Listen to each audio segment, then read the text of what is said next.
Good morning, everyone. So here is our first lesson, which is communication. So what is communication? Communication is the process of giving and receiving information between a human source and a human receiver, using words, symbols, or actions. It involves multiple components, such as the sender or source, the receiver, the message, and the channel. Later on, we will be having more components after we have finished discussing the different models for the communication process. Now, when we say communication model, it is basically a model that shows how the communication process is done, so that we have a symbol of how we communicate. Okay? So we have four models. We have Jacobson's model, Sorcerers Model, Shannons Model, and Berlus Model. All in all, we have four models. So first is Jacobson's model.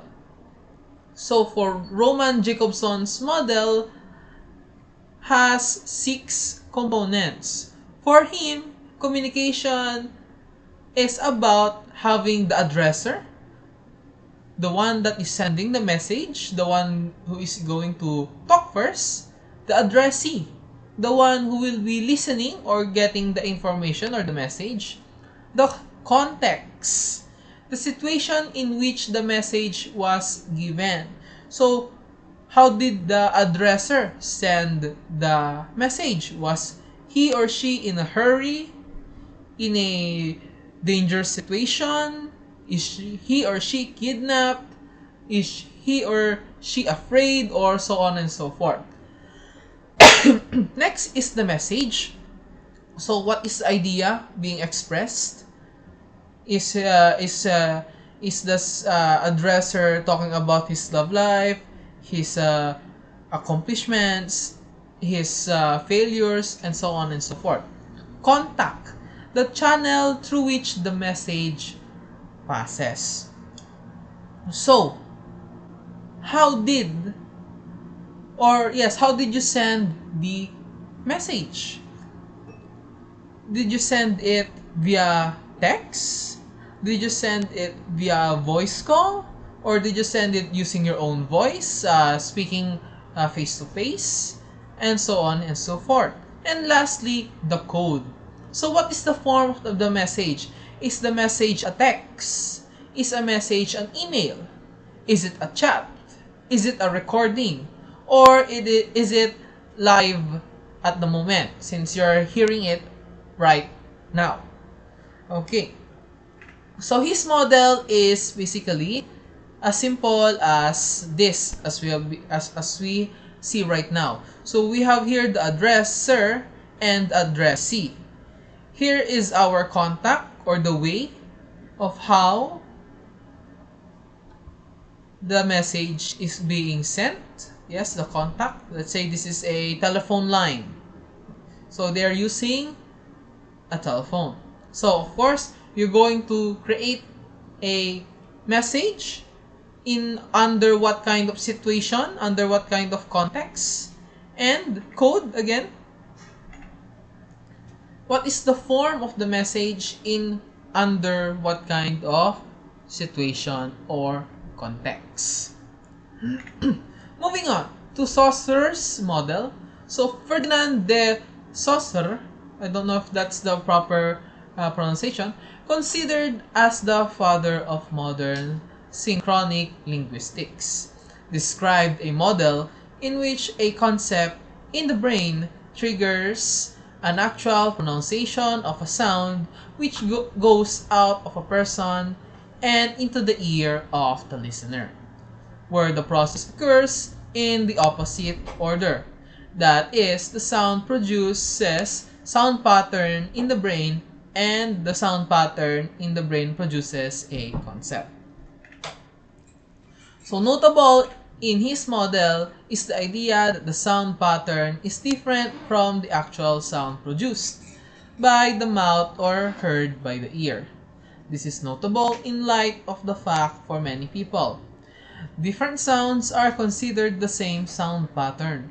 For example, the D and T are the same sound pattern for the Chinese. Sorcerers Model has been called the speech circuit model. So basically, according to Saucer, the communication process starts off, of course, still with the sender. The sender formulates a certain pattern, a sound pattern, as stated here. And the brain transforms it into a sound pattern, a pronunciation pattern, so that the sender will be able to speak it. Okay. Now, going to the receiver's side, the same process will happen, but in the opposite order. So, the receiver will hear, and now, from that sound pattern, the brain will analyze and create a ideal or idea pattern or a concept pattern. So, but there is sometimes a misunderstanding, since there are what we call later on noise. It is it is some things that will hamper the transmission of information. As stated here, sometimes what we have in our minds will be different in what we are going to say, or in the perspective of the receiver or the listener.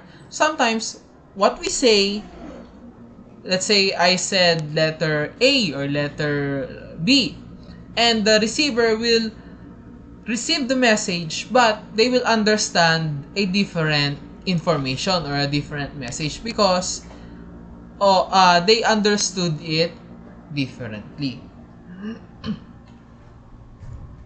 So here's a diagram of Sorcerers Model. So starts from A, or the sender, from the brain, idea pattern, transforms it into a sound pattern, then spoken, then receives by the receiver. The receiver tries to understand the sound pattern and formulates his or her own idea pattern or concept pattern. Next, Shannons Model. So in 1948, missing an N there, American mathematician Claude Shannon laid out the foundation for what is to be known as the information theory. It was primarily concerned with the transmission of electronic information.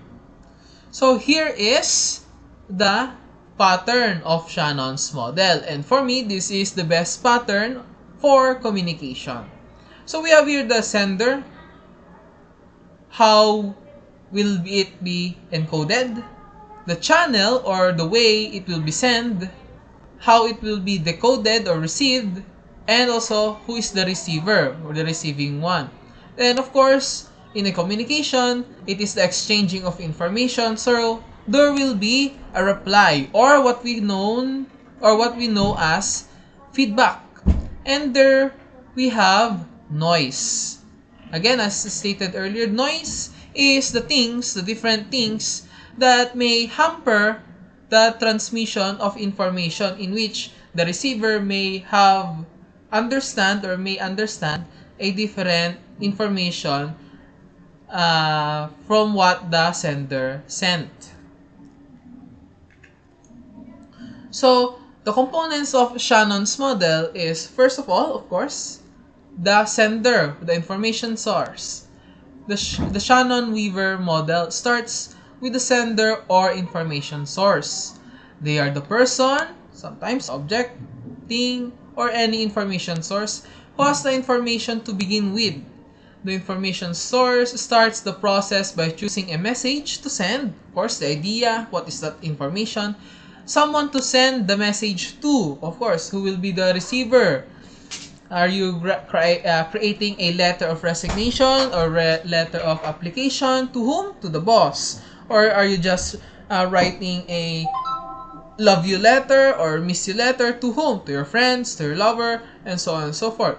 And a channel through which to send the message. So how are you going to send the message? Again, is it via email, via chat, via text, or are you going to say it personally?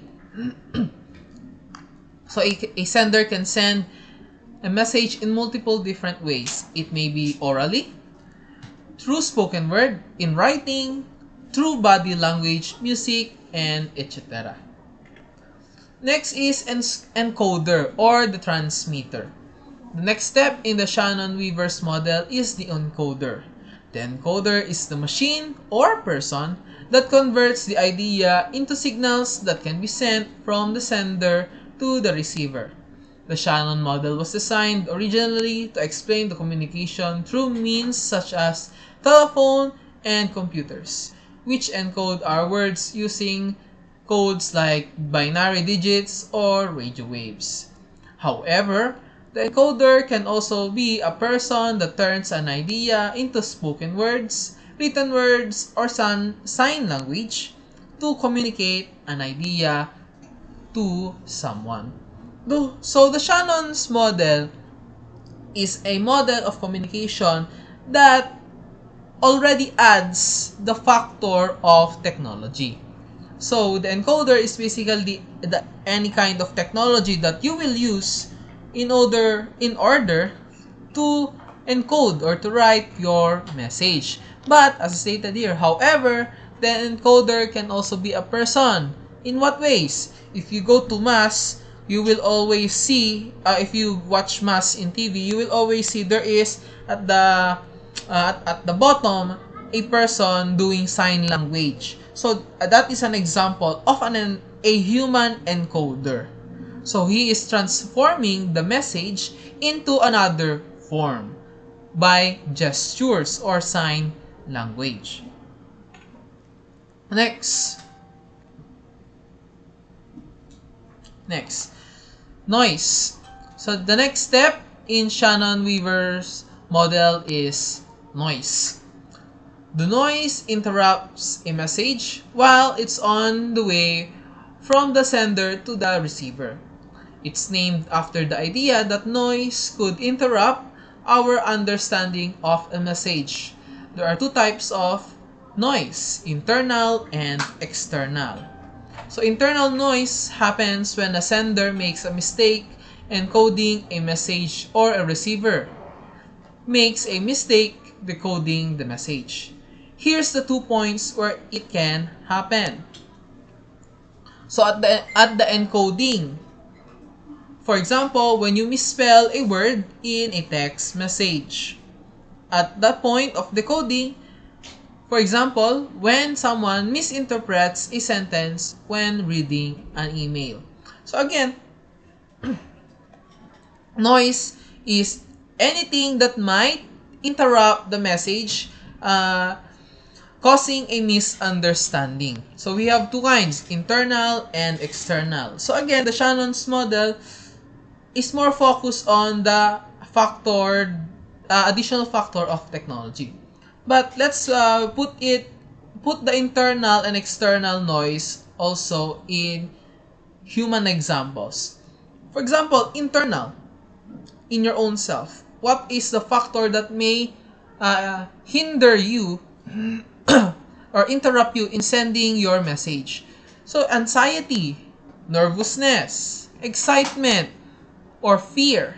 So those are internal factors that may disrupt your speaking pattern. So this disrupting your speaking pattern will cause some kind of misunderstanding. So it is an example of noise. External noise, so any kind of noise that is not from your own self. Any factor that may disrupt your message may cause some misunderstanding in your message. from outside factors. For example, your classmates, noisy classmates, honking of cars, bad internet, and so on and so forth. So external noise happens when something external, not in the control of sender or receiver, impedes the message. So external noise happens at the point of transmission through the channel. For example, when we're having a conversation by a busy highway and the receiver is having trouble hearing over the sound of cars. One of the key goals for people who use this theory is to identify the causes of noise and try to minimize them to improve the quality of the message. So now, if you really want to listen at class, you really need to make your classmates be quiet. So help the teacher. Again, know the cause of noise, literally noise, you know what is the definition of noise, and try to minimize them to improve the quality of the message in order for you to understand the message without having any misunderstanding.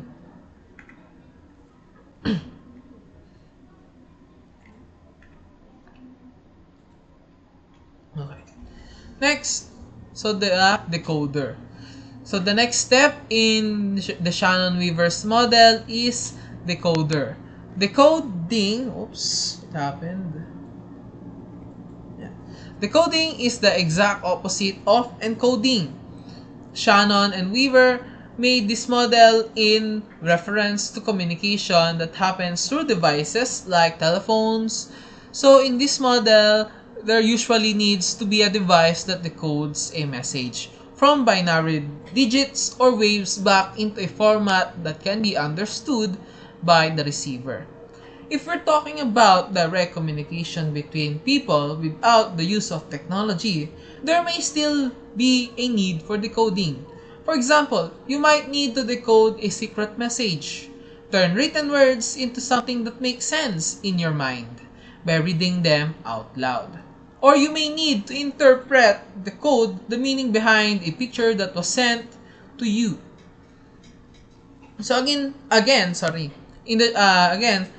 Shannons model considered the aspect of technology. So we have the encoders.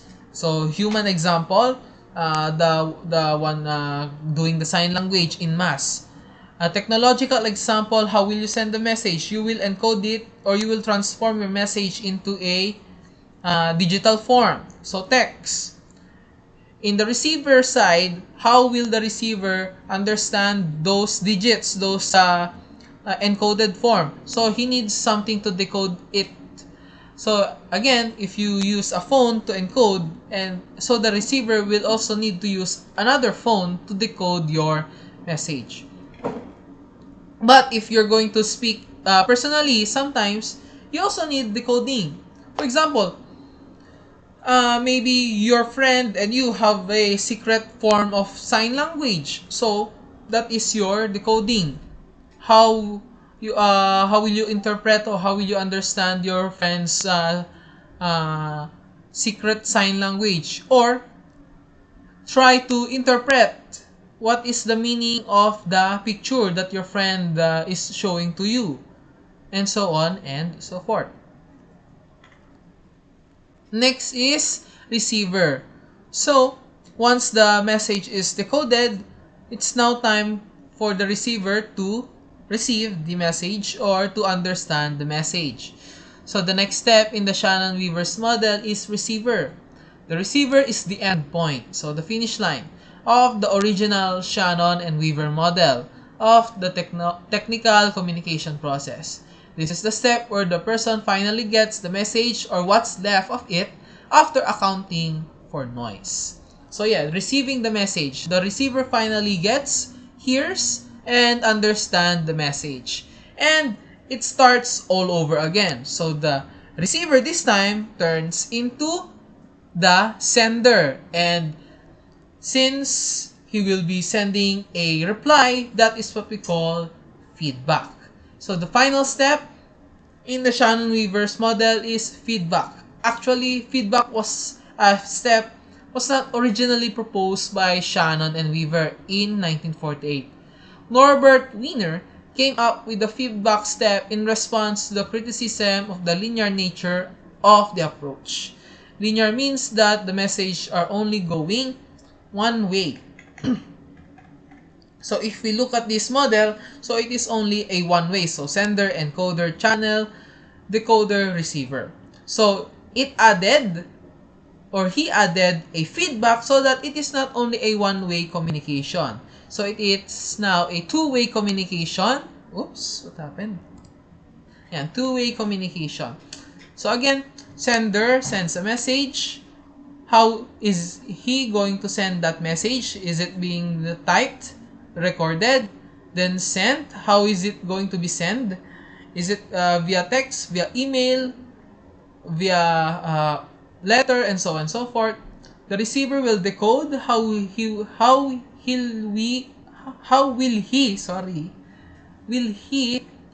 translate the message. Does he need a secret pattern? Does he need a phone to analyze, to download the recording or message? And finally, he will be receiving or understanding the message.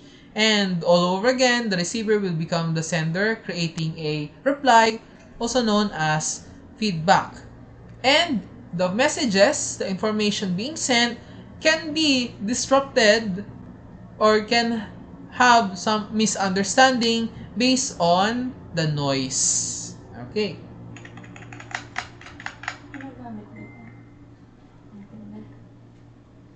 Next is,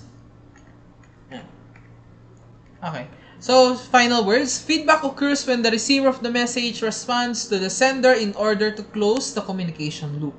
They might respond to let the sender know they got the message, or show the sender whether they got the message clearly without noise, how well they understand the message. Nonetheless, the feedback element seems like a post hoc add-on to the model and is the subject of a lot of criticism. Next is Berlus Model. So Berlus CMCR model of communication represents the process of communication in its simplest form. The acronym SMCR stands for Sender, Message, Channel, and Receiver. Berlus SMCR model of communication describes the different components that form the basic processes of communication. Because this communication tool also emphasizes the coding and decoding of the message, it can be used for more efficient communication. So similar to Shannons Model, but this time Berlus Model is a simple or the simplest form of communication. So it only pertains to the four main aspects of communication: the sender, the message or the idea, how it is going to be sent, the context or the channel, and the receiver.